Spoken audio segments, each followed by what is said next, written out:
بسم الله الحمد لله والصلاة والسلام على رسول الله وعلى آله وصحبه ومن والاه ودا رسالة وقتها انقبالا نواقض الإسلام للمجدد الشيخ محمد بن عبد الوهاب رحمه الله تعالى እንግዲህ እስልምና የሚያፈርሱ የሆኑ 10 ተግባራትን እዚህ ሪሳላቸው ላይ ያስቀምጣሉ።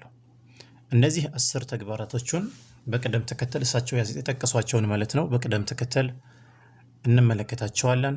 ቢስሚላሂ ራህማን ራሂም ብለው ይጀምራሉ። ቢስሚላሂ ራህማን ራሂም ብዙ ቦታ ያጋጥመናል። ኪታብ በመንቀራ ጊዜ ዑለማዎች ኪታባቸው ሲያዘጋጁ በዚህ በበስመላ ነው የሚጀምሩት። ቢስሚላሂ ራህማን ራሂም ብለው ይጀምራሉ። እንግዲህ ነቢዩ ዓለይሂ ሰላቱ ወሰላም ይህ ነገር እንደተጠቀሙት ይነገራል። የተለያዩ ረሳኢሎች በሚጽፉ ጊዜ ቢስሚላሂ ራህማን ራሂም ብለው ይጀምሩ እንደነበረ ማለት ነው። አንዳንድ ኢሽካል የሚያነሱ ሰዎች አሉ፣ ግን ጥያቄ ያነሳሉ። ለምሳሌ هل هناك تعارض أن النبي صلى الله عليه وسلم كتب البسملة እንግዲህ በስመላ ጻፉ مع أنه كان أميا ናቸው ይባል የለ እንዴት ጽፈዋል የሚል ነገር ማለት ነው። እዚህ ላይ ሁለቱም ይጋጩ ነገሮች አሉ። ሁለቱም ይጋጩ ነገሮች የለም። ምክንያቱም ኡምይ ሲባል وهو من لا يحسن القراءة والكتابة غالبا እንደው በአብዛኛው ማለት ነው ማንበብና መጻፍ የማይችል ተብሎ ነው። በዚህ መልኩ ነው ማዕናው የሚቀመጠው። ስለዚህ فلا يعارض هذا أنه يمكن أن يحسن كتابة اسمه أو بعض الأرقام እንግዲህ አንድ ሰው ምናልባት ስሙ መጻፍ ወይም ደግሞ የተለያዩ ቁጥሮችን ጥቂት የሆኑ ነገሮችን መጻፍ መቻሉ ያ ኡምይ ነው የሚለውን ነገር የሚያፈርስ አይደለምና ማለት ነው። ስለዚህ ነብዩ አለይሂ ሰላቱ ወሰላም ይህንን ይጠቀሙ እንደነበረ የመጡ ማስረጃዎች አሉ ማለት ነው። ከዛ ዑለማዎችም ያንን ሱና በመከተል ኪታብ በሚያዘጋጁ ጊዜ ቢስሚላሂ ራህማን ራሂም የሚለውን ይጠቀማሉ። እንግዲህ ቢስሚላሂ ራህማን ራሂም በተመለከተ ማንኛውም ንግግር የሚሆን እንደዚህ ኪታብ በሚያዘጋጁ ጊዜ ማለት ነው በዚህ በበስመላ መጀመር ማለት ነው ከነቢዩ ሰለላሁ ዐለይሂ ወሰለም በግልጽ እንደዚህ ከቃላቸው ነቅል የተደረገ በላጭነቱ ላይ ማለት ነው በቢስሚላህ መጀመር ሐዲስ ሰሂህ የሆነ የለም። ነገር ግን በልቁ ማለት ነው በስመላ ያላት ፈድል ያላት ትሩፋት በተመለከተ ማስረጃ አለ። ሌላው አልሐምዱሊላህ በተመለከተ ነው።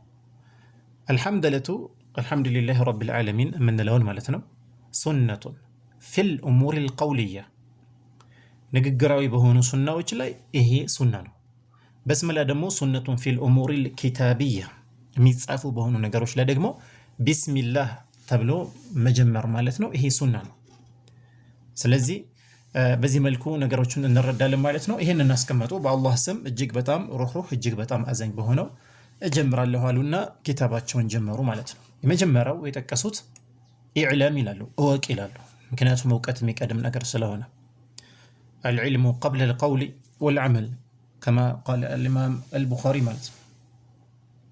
ኢዕላም ይላሉ እወቅ አሉ أن من أعظم نواقض الإسلام 10 እጅግ ታላላቅ ከሆኑ ኢስላምን ከሚያፈርሱ ተግባራት 10ን እወቅ ይላሉ።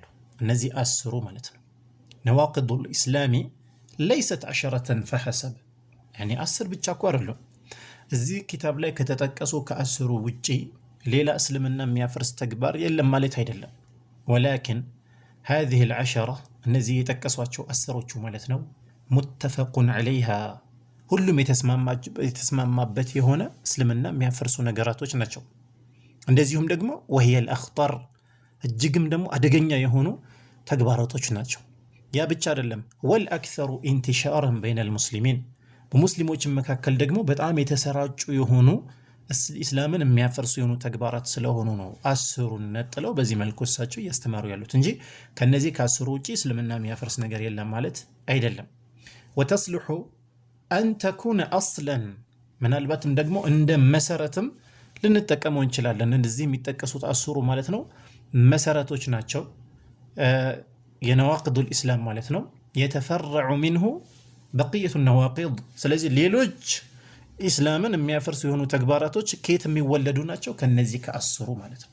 እነዚህ እንደ መሰረት ይታያሉ፣ ሌሎቹ ደግሞ ከዚህ ቅርንጫፍ የሰሩ የሆኑ ነጥቦች ናቸው። ነገር ግን አሁንም ልብ ማለት ያለብን ነገር ኢዕላም أن من أعظم نواقض الإسلام 10 ሲሉ እሳቸው በቃ ከዚህ ከ10 ውጪ ሌላ ነገር የለም ብለን መረዳት የለብንም ማለት ነው። ነዋቅዱል ኢስላሚ ፊ ኩቱቢል ዑለማ ልብ ማለት ያለብን ነገር እነዚህ እስልምና የሚያፈርሱ ተግባራቶች ላይ ዑለሞች ኪታብ ሲያዘጋጁ ማለት ነው ቱብሐሱ ፊ ዒልመይኒ በሁለት የእውቀት መርከዞች ላይ ጥናት ይደረግበታል። የዚህ የነዋቅዱል ኢስላም ጉዳይ ማለት ነው። አንደኛው ዒልሙል ዓቂዳ፣ ዓቂዳ ስንማር ስለ ነዋቅዱል ኢስላም እንማራለን። በተለይ አብዋቡል ኢማን ላይ ማለት ነው፣ ስለ ኢማን ስንማር። ሁለተኛው ደግሞ ዒልሙል ፊቅህ ላይ፣ በፊቅህ ላይ እንደዚሁ ባቡ ሪዳህ የሚባል አለ። ባቡ ሪዳህ ማለት ከኢስላም የወጡ ያፈነገጡ የሆኑ ሰዎች እነሱን በተመለከተ የተለያዩ ህግጋት የያዘ ክፍል ነው። ስለዚህ በፊቅህም ባቡ ሪዳ በሚል በሕስ ይደረጋል፣ ጥናት ይደረግበታል። ይህ የነዋቅዱል ኢስላም ጉዳይ እንደ ዓቂዳም ደግሞ አብዋቡል ኢማን ላይ እናገኘዋለን ማለት ነው ይሄ ነገር። ስለዚህ ብዙ አይነት አሉ። ከነዛ መካከል 10 ጠቀሱ ማለት ነው። የመጀመሪያው الناقض الأول ማለት ነው الشرك في عبادة الله አሉ። الأول الشرك ማጋራት ነው في عبادة الله تعالى الله በማምለክ ላይ ማጋራት። ለዚህም ማስረጃ ጠቀሱ። والدليل قوله تعالى ለዚህ ማስረጃው የአላህ ንግግር ነው። አላህ እንዲህ አለ إن الله لا يغفر أن يشرك به ويغفر ما دون ذلك لمن يشاء الله سبحانه وتعالى أيمرم لا يغفر أن يشرك به بس للقرابة ويغفر ما دون ذلك لمن يشاء كذا بتاتشال لهونو وانجلوج لفلقوا لهونو سو يمرال الله سبحانه وتعالى ومنه إلى له كذا كشرك من مدبنو الذبح لغير الله كالله وجلال لنقر إرد مفزم كمن يذبح للجن لجن ميارد سوي مثل أو للقبر ويم لقبر ميارد سوي مثل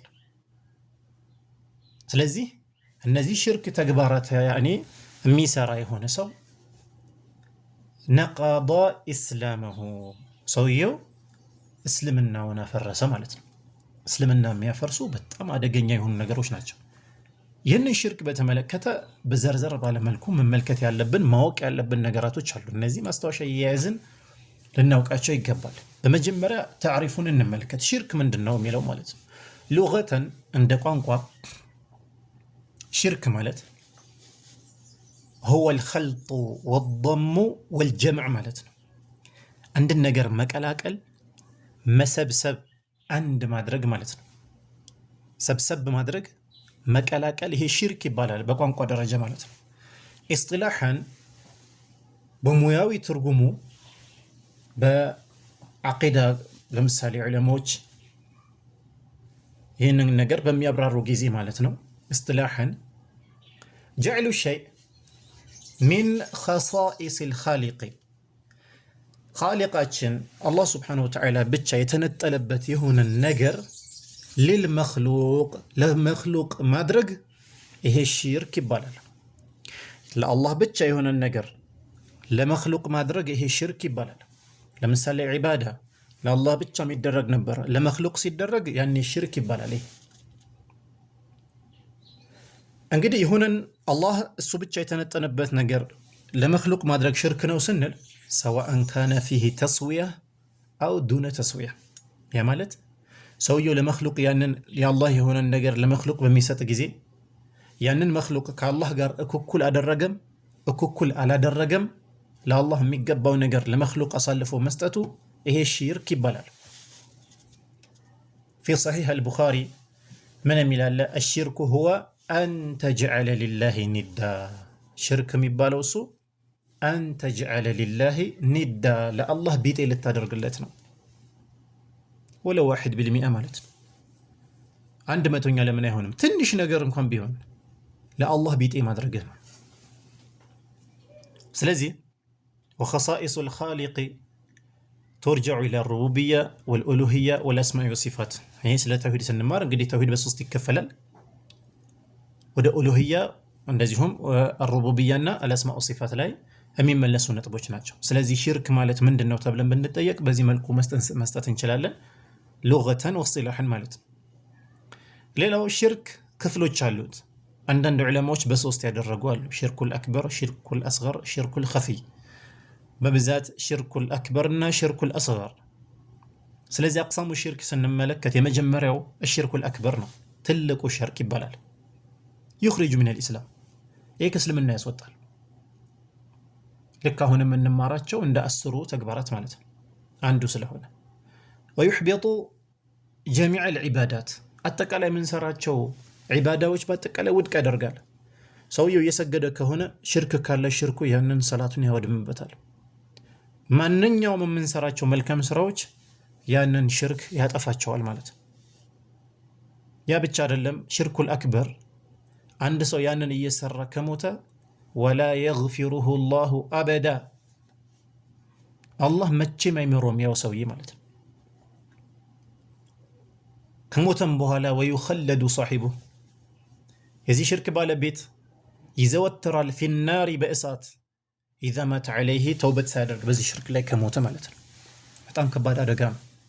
ወየተረተቡ ዐለይሂ አልበራኡ አልሙጥለቅ ሚን አልዋቂዕ ፊህ። ያ ብቻ አይደለም፣ ሽርክ ላይ ከወደቀው ሰው ማለት ነው ሙሉ በሙሉ ተበሩእ እናደርጋለን ማለት ነው። ከሱ ሽርክ ከሚሰራው ሰው ራሳችንን እናርቃለን። ምክንያቱም ወልበራአቱ ሚነ ሽርኪ ወአህሊሂ ብለናል መጀመሪያ እስላምን ታዕሪፉን ስናስቀምጥ ማለት ነው።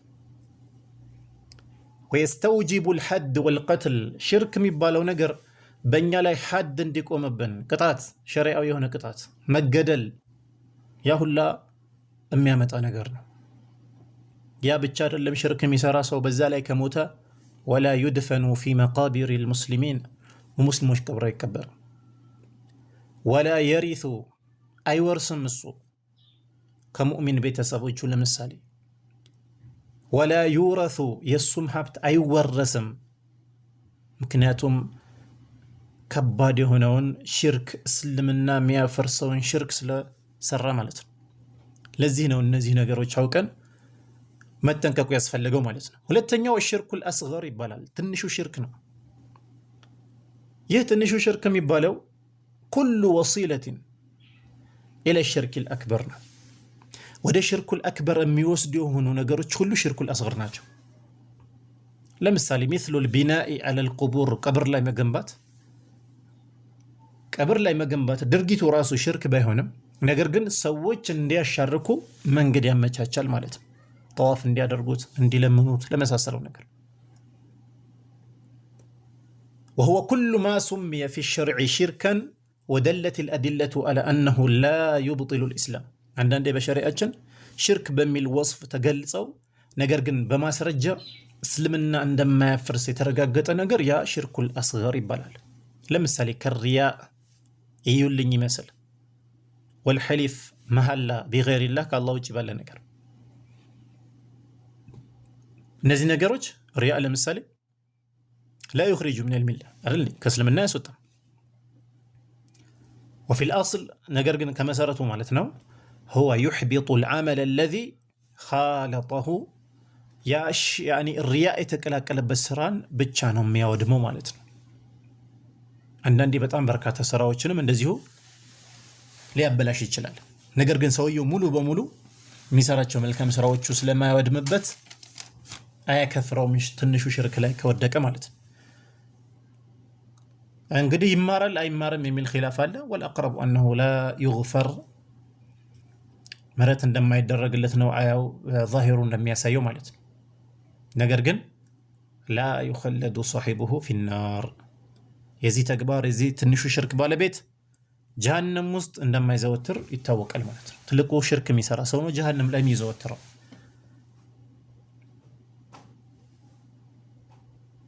ያ ብቻ ሳይሆን ወየተረተቡ ዐለይሂ አልበራኡ አልሙቀየድ፣ የተገደበ የሆነ እንደዚሁ መጥራራት ማለት ነው። ከሱ ይህንን ስራ ከሚሰራ ሰው ይገኝበታል። ያኒ ቢቀድሪ ማ ፊሂ ሚነ ሽርክ ማለት ነው። በሁሉም ሙኻለፋዎች ላይ እንዲህ አይነት ነገሮች አሉ። ሌላው በሙስሊሞች መቃብር ይቀበራል ወይ? ነዓም፣ እሱም ይወርሳል፣ የእሱም ንብረት ይወረሳል። ሲሞት ማለት ነው። ስለዚህ ትልቅ ልዩነት አላቸው ሽርኩል አክበር እና ሽርኩል አስገር የሚለው ነገር ማለት ነው። ሌላው ሼክ ያነሱት ነገር አለ እዚህ ኪታብ ላይ ወሚንሁ አዘብሑ ሊገይሪላህ ብሎ ነበር። ከሽርክ ይመደባል አሉ። አዘብሑ ሊገይሪላህ ከአላህ ውጭ ላለ ነገር ማረድ ሚነ ሽርክ አክበር ነው። ከትልቁ ሽርክ ይመደባል አላህ ሳይሆን ከአላህ ውጭ ላለ ነገር ብሎ ማረድ ማለት ነው። ይህ ነገር ብዙ ጊዜ ይከሰታል። በጣም በብዙ ሰዎች ላይ ደግሞ የሚሰወርባቸው የሆነ ነገር ነው። ዘብሕ ሲባል እንግዲህ በሸሪዓችን የእንስሳትን ደም ማፍሰስ ነው። ዐላ ወጅሂን መኽሱስን ተቀሩበን ኢለላህ ተዓላ ለየት ባለ መልኩ ወደ አላህ ለመቀረብ ተብሎ የሚደረግ የሆነ ደም ማፍሰስ ነው። ይሄ ነው እንግዲህ ዘብሕ የሚባለው ማለት ነው። ይህ ዘብሕ የሚደረገው በሁለት መስፈርት ነው። አንደኛው አልበስመላ ሰውየው በሚያርድ ጊዜ ቢስሚላህ ማለት አለበት ነው። ምናልባት ቢረሳ ግን ይወድቅለታል። ሁለተኛው አን የኩነ ዐላ ወጅሂ ተቀሩቢ ወተዕዚሚ ሊላህ ቢስሚላህ ብሎ እርድ ሲፈጽም ማለት ነው። ንያው ምን ሊሆን ይገባል? ወደ አላህ ለመቃረብና አላህን ለማላቅ መሆን አለበት። እነዚህ ሁለት ሸርጦች ሊያሟላ ይገባል ትክክለኛ የሆነ እርድ ማለት ነው። ነገር ግን ለምሳሌ ሰውየው ቢስሚላህ አለ፣ ነገር ግን ከአላህ ውጭ ላለ ነገር ለጅኒ፣ ለቆር፣ ለቆሌ፣ ለዛር ለመሳሰነው ለነሱ ለመቃረብ ብሎ እርዱ ቢፈጽም ፈሁ ሙሽሪኩን ሽርከን አክበር፣ ይሄ ትልቁ ሽርክ ነው ያገራው ማለት ነው። ቢስሚላህ ብሎ ነገር ግን ወዴት ለመቃረብ ነው? ወደ ጅኖች ወይም ደግሞ በሌላ በሰው ምሎ ቢስሚላህ ሳይሆን ቢስሚ ፉላን አለ እንበል፣ ነገር ግን ወደ አላህ እቃረባለሁ ብሎ ማለት ነው። ይህንን ቢፈጽም ፈሁወ ሙሽሪኩን ሽርከን አክበር ሆነ። ምክንያቱም ሁለቱ ሸርጦች አልጠበቀም። የመጀመሪያው ቢስሚላህ ነው ማለት ያለበት፣ ሁለተኛው ደግሞ ይህንን እርድ በሚፈጽም ጊዜ ወደ አላህ ለመቃረብና አላህን ለማላቅ መሆን አለበት። ሁለቱንም ከሁለት አንዱ ወይም ሁለቱንም ስላልጠበቀ ማለት ነው። ስለዚህ አዘቡ ሊገይሪላህ ምንድነው? ሽርክ ነው የምንለው ከዚህ አንጻር ነው ማለት ነው። አወለን እንግዲህ አላህ ሱብሓነሁ ወተዓላ ይህንን ሽርክ ማለት ነው እስልምና እንደሚያፈርስ ነግሮናል። ይህን የተረዳነው አንደኛው ነገር አላህ ሱብሓነሁ ወተዓላ አነ መን ማተ ዐለይሂ ላ የግፊሩ ለሁ አበደን፣ መቼም በዚህ ሽርክ ላይ የሞተ ሰው እንደማይምረው አላህ ነግሮናል። ወሐረመ ዐለይሂ አልጀነህ፣ ጀነትም እንደዚሁ ሐራም አድርጎበታል። ሳኒያን ሁለተኛው ቢነዘር ኢላ ሽሩጥ ሸሃደት ተውሂድ ስናይ የተውሂድ ሸርጦች አሉ።